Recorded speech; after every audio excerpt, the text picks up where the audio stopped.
a parsha packed so tightly, a parsha so famous, a parsha where every single pasuk packs such a punch that indeed many sefarim have been written, it seems, upon every single pasuk in this parsha.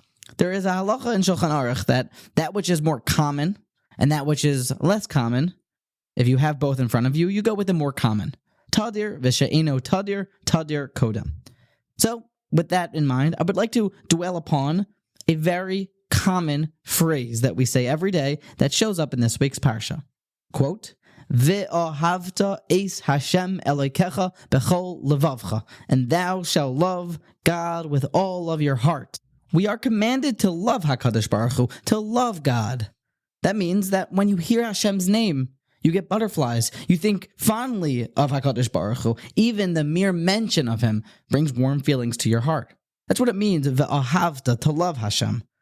The Rambam brings that there are specific ways to get to ahava, to get to love.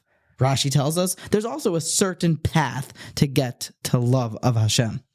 I want to focus specifically on what Rav Yerucham Levovitz, the great spiritual dean of Yeshivas Mir during the Roaring Twenties, tells us that we see from this pasuk. The Vart is something that stands in the center of the world and was a focus. In fact, it was paramount in the world of Slobodka Yeshiva. Rabbi Yerucham tells us that what does it mean to love your God with your heart? It means to serve HaKadosh Baruch Hu with your heart, your insides, your specific talents Hashem wants. Serve HaKadosh Baruch Hu with your singular, particular trait that God endowed you with. Hainu, shetzarech ha'adam la'avod es Hashem, a man must serve God bekochosav, with his strength. Yes, there's a Shulchan Aruch, and we do not budge within or outside of the guidelines of Shulchan Aruch. Inside of Shulchan Aruch, though, a person's required to find the specific traits that God gave him and to maximize them, because that's what Hashem wants you to serve Him with. Hashem gave each and every one of us our own set of skills. The great and famed Rabbi Kalish, the holy, righteous tzaddik, commented on the Mishnah and Avos that attain lo mishalo. Give God what yours is. Give God what you really are. That means that we all got these special talents, those things that we have a knack for, and give God that. Attain lo, give to Him mishalo, from you. That's what this mitzvah is. V'yahavta es Hashem Elokecha b'chol levavcha, with your talents, with your inside. Rav Yerucham continues that if a man serves God, if a woman serves God, and they have fulfilled all of Shulchan Aruch, and in fact maximize a lot of their different potentials, but that main one that they've been created for, if they don't protect that and guard that and use that to the fullest extent, then his table has no legs. His chair is broken and it will fall, for he has nothing to lean on in his avodas Hashem. This is a new mitzvah. It's an entirely new approach to Yiddishkeit.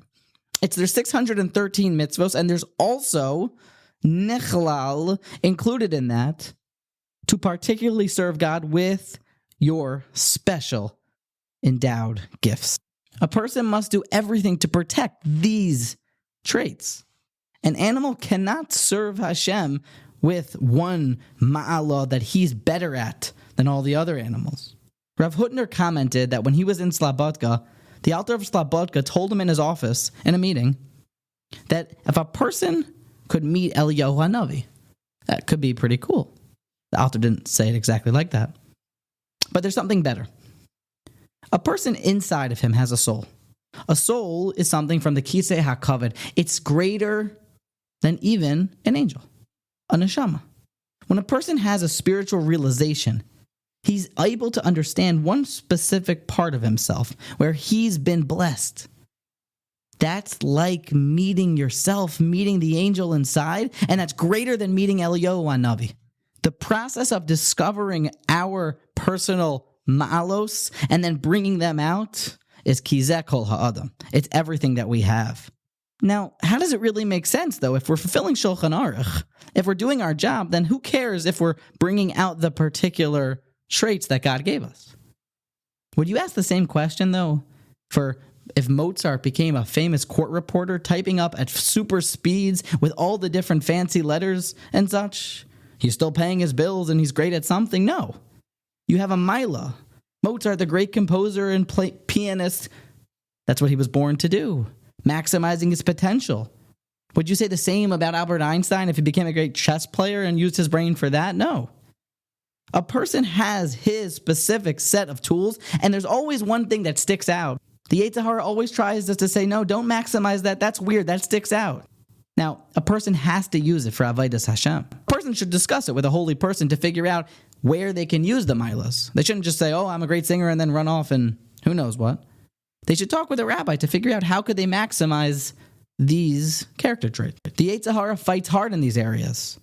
But the Eibishter wants your heart, Rachmana Liba Boy, your specific malos, your specific character traits. That one mila that you have, that one character trait that at your 80th birthday party, your friends and family will say, yes, they are famous, they Zaidi, they Bubby, they were always the best at blank. What that is, you must maximize. Serve Hashem with all of your gifts.